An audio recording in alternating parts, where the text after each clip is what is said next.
DMMORPG គឺជាប្រភេទហ្គេមដែលយើងជាអ្នកដើរតួហើយក៏ជាហ្គេមដែលយើងលេងនៅក្នុងនឹងដែរមិនមែនលេងបែបទូរស័ព្ទអីណាគឺលេងបែប VR ដែលថាខ្លួនយើងផ្ទាល់ហ្នឹងគឺចូលទៅលេងយកតែម្ដងហ្គេមមួយនេះគឺឈ្មោះ Yggdrasil បង្កើតនៅឆ្នាំ2126ហ្គេមមួយនេះបើថាផែនទីវិញគឺធំខ្លាំងមែនទែនហើយយើងចង់ធ្វើអ្វីក៏បានដែរដូចជាធ្វើផ្ទះបង្កើតកូនចៅនិយាយរួមទៅគឺទាំងអស់យើងធ្វើបានទាំងអស់បន្ទាប់ពី17ឆ្នាំនៃហ្គេមមួយនេះដំណើរការហ្គេមមួយនេះក៏បានមកដល់ថ្ងៃបញ្ចប់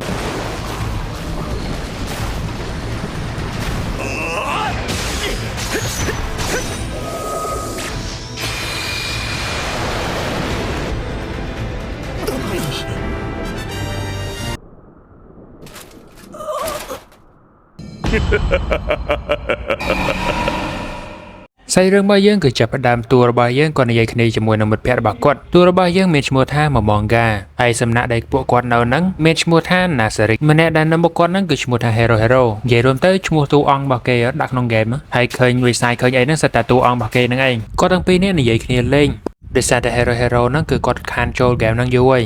គាត់រវល់ធ្វើការងារនៅខាងក្រៅហើយបន្ទាប់មកគាត់ក៏អស់កម្លាំងហើយគាត់ក៏លាMomongaដើម្បីទៅសម្រាកតែមុននឹងទៅនឹងគាត់ក៏បាននិយាយថាMomongaហ្នឹងគឺធ្វើមេបានល្អមែនទែនធ្វើទៅបាត់តែមិត្តរួមក្រុមគេជប់លេងហ្គេមហ្នឹងអស់ហើយគាត់ក៏អាចនៅមើលថែ Nazarick ហ្នឹងបានល្អទៀតហើយគាត់ក៏បានលោតចេញទៅMomongaគាត់ក៏ចង់ខាត់ដែរគាត់ថាថ្ងៃហ្នឹងគឺជាថ្ងៃចុងក្រោយនៃ Yggdrasil គឺត្រូវគេបានបិទហើយចឹងមិនចំណាយពេលខ្លះទៅលេងហ្គេមហ្នឹងទៅហើយអ្នកដែលនាំគ្នាសាងសង់វាមាន Nazarick ហ្នឹងគឺច្រើនមែនទែនក៏ប៉ុន្តែពួកគេជប់លេងហ្គេមហ្នឹងម្ដងមួយរហូតដល់តែនៅសល់តែMomongaយើងតែម្នាក់ឯងMomongaគឺគាត់សោកស្ដាយមែនទែនក៏ដោយសារតែគ្នាគាត់នឹងគាត់ខំសាងសង់ Nazarick ហើយពីមុនលេងជាមួយនឹងគ្នារហូតដល់ពេលឥឡូវបែរជាឈប់លេងអស់នៅតែគាត់ដោយសារម្នាក់គេត្រូវការធ្វើ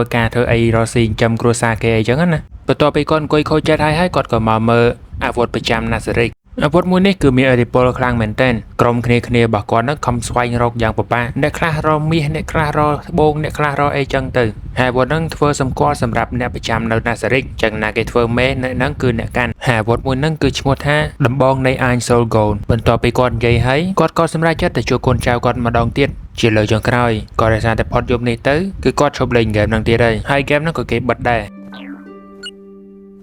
តាមម្នាក់សសហ្នឹងគឺគាត់ឈ្មោះថា Sebas ហើយអ្នកបម្រើទាំងអស់ហ្នឹងគឺជាអ្នកបម្រើប្រយុទ្ធនៃ Pleiades គាត់ឲ្យអ្នកបម្រើទាំងអស់ហ្នឹងការពារ Nazarick តែគ្មានណាគេអាចចូលបានទេដូចអ្នកគ្នាឃើញក្បាលវីដេអូអញ្ចឹងMomongaគាត់ក៏ឲ្យកូនចៅរបស់គាត់ទាំងអស់ហ្នឹងគឺដើរតាមគាត់ដើរទៅហ្នឹងគឺគាត់ដើរទៅកន្លែងបន្ទប់រាជបល្ល័ង្ករបស់គាត់នៅក្នុងហ្នឹងគឺមានតុងសម្គាល់សម្រាប់មិត្តរួមក្រុមរបស់គាត់ច្រើនមែនទែនទាំងអស់ហ្នឹងមាន41នាក់ក៏ប៉ុន្តែ37នាក់ហ្នឹងឈប់បាត់ហើយសល់តែប្រមាណនាក់ទៀតទេហើយឥឡូវគេអស់ទៀតចឹងទៅបានសារតែគាត់ម្នាក់ស្រីនេះឈ្មោះថា Albedo គាត់ក៏ជាកូនចៅរបស់Momongaយើងដែរហើយគាត់ហ្នឹងគឺមានតំណែងជាអ្នកដឹកនាំកូនចៅទាំងអស់ហ្នឹងរបៀបថាមេគេណាបន្ទាប់ពីគាត់អង្គុយលើរាជបល្ល័ង្កហើយគាត់ក៏ឆែកមើល setting របស់ Albedo ហើយគាត់ឃើញថា setting នោះគឺច្រើនមែនទែនដោយសារតែអ្នកបង្កើតហ្នឹងគឺជាមិត្តរួមក្រុមរបស់គាត់មិត្តរួមក្រុមគាត់ហ្នឹងគឺប៉ិនខ្លាំងមែនទែនណារបៀបដាក់ setting ហ្នឹងហើយបន្ទាប់មកMomongaគាត់ក៏លុប setting មួយគាត់ក៏ដាក់ setting របស់គាត់គាត់ថាឲ្យ Albedo ហ្នឹងលងស្នេហ៍គាត់ហ្នឹងខ្លាំងមែនទែន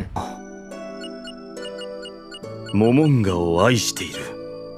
うわ恥ずかしいバカじゃない俺បន្ទាប់ពីកែហើយគាត់ក៏ដល់ពេលដែលត្រូវចាក់ចេញពីហ្គេមហ្នឹងតែមុននឹងទៅហ្នឹងគាត់ក៏បានរៀបរាប់ឈ្មោះមិត្តភក្តិរបស់គាត់មានដូចជាគាត់Momongaហ្នឹងថា Chimi Sechuten Sisugu Angro Mochi Hero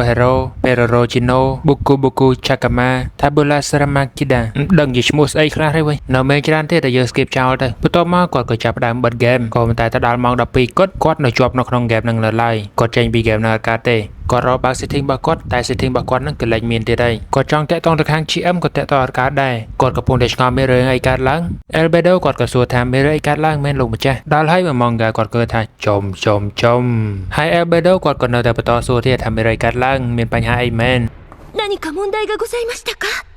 Momongaគាត់ក៏បានប្រាប់ទៅគាត់ថាគាត់តាក់ទងទៅ GM អត់កើតទេហើយ Albedo គាត់ថាអធិស្ឋានផងគាត់អត់ដឹងថាពាក្យថា GM ហ្នឹងអីគេទេMomongaគាត់ក៏ថាចំអាប់ដេតថ្មីមែនឥឡូវ NPC និយាយកើតទៀតហើយ mod រើដូចមនុស្សMomongaគាត់អង្គុយគិតមើលទៅដោយសារអាវុធរបស់គាត់ដើរធម្មតាយន្តសិលរបស់គាត់ដើរធម្មតាទេទោះត្រង់មួយយ៉ាងគឺគាត់អត់ចេញ setting របស់គាត់បន្ទាប់មកគាត់ក៏បញ្ជាឲ្យ Sebas គាត់ចេញទៅក្រៅ Nazarick ដើម្បីមើលទីលានជុំវិញហ្នឹងមានរឿងអីកើតឡើងអត់ហើយ Sebas គាត់ក៏ទទួលបញ្ជាទៅហើយគាត់ក៏ប្រើអ្នកបម្រើ Pleiades ទៅចាំនៅជាន់ ទី9ដើម្បីមើលកុំឲ្យមានអ្នកគេចូលមកហើយពួកគេទាំងអស់គ្នាក៏ទទួលបញ្ជាទៅតាមកន្លែងរៀងៗខ្លួនដល់ម៉ោងគាត់នៅតែពីអ្នក Albedo ហើយ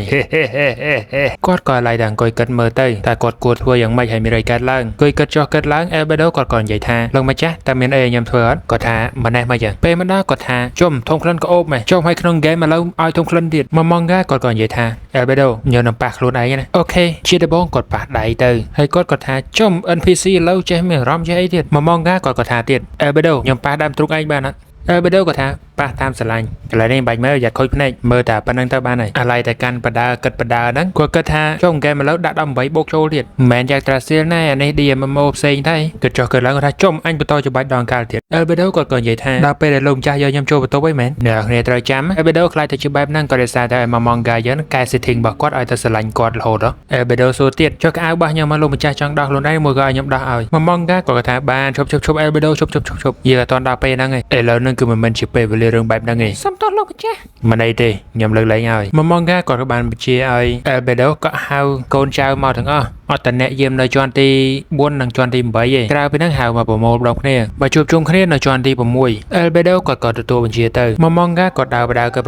ថា Albedo គឺស្មោះត្រង់មួយនឹងគាត់ចុះចំណាយកូនចៅផ្សេងទៀតជាន់ទី6មហោស្រពយុទ្ធនៅជាន់ទី6ហ្នឹងមានអ្នកការពារ2នាក់គាត់គឺជាបងប្អូនភ្លោះម្នាក់ពាក់អាវប្រុសហ្នឹងគឺឈ្មោះ Aura គាត់គឺជាស្រីឯងចំណែក Mare គាត់គឺជាប្រុសតែពាក់អាវស្រីទាំងពីរនាក់ហ្នឹងគាត់គ្រាន់តែឃើញអាវុធរបស់ manga យើងគាត់ក៏ភ្ញាក់ផ្អើលដោយសារតែគាត់ដឹងថាអាវុធហ្នឹងគឺជាអាវុធដែលខ្លាំងជាងគេបង្អស់នៅលើលោកហ្នឹង manga គាត់ក៏ឆ្លើយប្រាប់ទៅគាត់ថាអាវុធហ្នឹងខ្លាំងជាងគេធ្វើឲ្យមកគាត់ទាំង7គ្រាន់តែលឺក៏បាក់ផ្អើលដែរហើយគាត់ក៏ថាក៏ចង់ធ្វើតេស្តនឹងអាវុធហ្នឹងមួយហើយគាត់ក៏ប្រាប់ទៅពីអ្នកហ្នឹងថាគាត់ប្រាប់ឲ្យគេមកប្រមូលផ្ដុំគ្នានៅហ្នឹងហើយប្រហែលជា1ម៉ោងទៀតហ្នឹងគេមកជុំគ្នាហើយ Aura គាត់ក៏ថាចឹង Shell ធាមកដែរមែនបន្ទាប់មកគាត់ក៏ឲ្យកូនចៅរបស់គាត់យកឈើយកអីមកធ្វើ manga គាត់ក៏ប្រើយុទ្ធសាស្ត្រជប់ឲ្យឈើហ្នឹងខ្លាយទៅជាបិសាចភ្លើងមួយហើយប្រាប់ឲ្យបងប្អូនភ្លោះពីរនាក់ហ្នឹងបើយុទ្ធជាមួយទៅបិសាចហ្នឹងយ៉ាងហោចណាស់ក៏ level 80ដែរពួកគេទាំងពីរនាក់ក៏វាយទៅមិនបាច់ភ័យទេពីរនាក់ហ្នឹងក៏ level លើសដែរយ៉ាងហោចណាស់ក៏90 100ឯដែរmanga គាត់ក៏បានប្រើ message ដើម្បីតាក់ទងទៅ GM តែតាក់ទងអត់ចូលទេបែរទៅជាចូល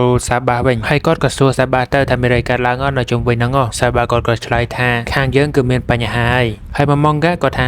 ចាំមកនិយាយជួបគ្នាមកនិយាយគ្នាចោល Aura និង Mare គាត់ក៏បានវាយបិសាចភ្លើងនឹងហើយmanga ឃើញពីអ្នកហ្នឹងហត់គាត់ក៏ចាក់ទឹកឲ្យពីអ្នកហ្នឹងផឹកទៅពីអ្នកហ្នឹងគាត់ផឹកទឹកហើយគាត់ក៏ឆ្ងល់ក៏ដោយសារតែគាត់គិតថាmanga យើងហ្នឹងគឺជាមេដែលកាចជាងគេតែតាមពិតmanga យើងគឺជាមនុស្សជាល្អសោះmanga គាត់ថាឯងចង់ឲ្យយើងកាចមែននិយាយចាប់ Celtia គាត់ក៏បានមកដល់manga គាត់ក៏ឈរគិតទៅគាត់ថាដឹងមានរឿយកើតឡើងទេបានគាត់ជាប់នៅក្នុងហ្គេមហ្នឹងក៏ប៉ុន្តែតាមតែមើលទៅកូនចៅរបស់គាត់ទាំងអស់ហ្នឹងគឺស្មោះត្រង់ជាមួយនឹងគាត់មែនទែនចឹងហើយគាត់នឹងខំប្រឹងធ្វើម៉េចឲ្យខ្លាចជាមេដែលល្អសម្រាប់ពួកគេធ្វើជាមេដែលមានអំណាចជាងគេសម្រាប់ពួកគាត់ឲ្យសមនឹងពួកគាត់ដែលខំគោរពគាត់ហើយម្យ៉ាងទៀតគាត់ត្រូវការដឹងដែរដោយសារនៅក្នុង Yggdrasil level របស់គាត់គឺមិនបាត់ហើយចឹងនៅនេះតើគាត់ខ្លាំងប៉ុណ្ណាហើយម្យ៉ាងទៀតគាត់ក៏ចង់ដឹងថាមានណាគេជាប់នៅក្នុងនឹងដូចគាត់អត់ហើយបើសិនជាពិភពលោកនេះគឺជាពិភពលោកថ្មីតើគាត់គួរតែត្រឡប់ទៅពិភពលោកចាស់គាត់អត់ជីវិតចាស់របស់គាត់មិត្តភក្តិក៏គ្មានសង្សារក៏គ្មានគ្រួសារក៏គ្មានទៀតមានតែទៅធ្វើការហើយត្រឡប់មកវិញដេកតែប៉ុណ្ណឹងវាអត់មានតម្លៃក្នុងជីវិតផងហ្នឹងកូនចៅរបស់គាត់ក៏បានមកជុំគ្នាអស់ពួកគេក៏ណែនាំខ្លួនម្នាក់នេះឈ្មោះថា Celtia គាត់ក៏ជាបិសាចជក់ឈាមគាត់យាមនៅជាន់ទី1ទី2និងទី3 Celtia Blood Falling ហើយគាត់វិញឈ្មោះថា Cocytus ហើយគាត់យាមនៅជាន់ទី5ចំណែកពីនេះអ្នកនរគ្នាស្គាល់ហើយ Aura និង Mare គាត់យាមនៅជាន់ទី6នឹងឯងម្នាក់នេះគាត់យាមនៅជាន់ទី7ឈ្មោះថា Demir គាត់ម្នាក់នេះអ្នកនរគ្នាស្គាល់ហើយគឺជាមេដឹកនាំអ្នកយាមទាំងអស់ឈ្មោះថា Albedo នៅសល់2នាក់ទៀតជាអ្នកយាមនៅជាន់ទី4ឈ្មោះថា Gargantua ចំណែកម្នាក់ទៀតអ្នកយាមនៅជាន់ទី8ឈ្មោះថា Victim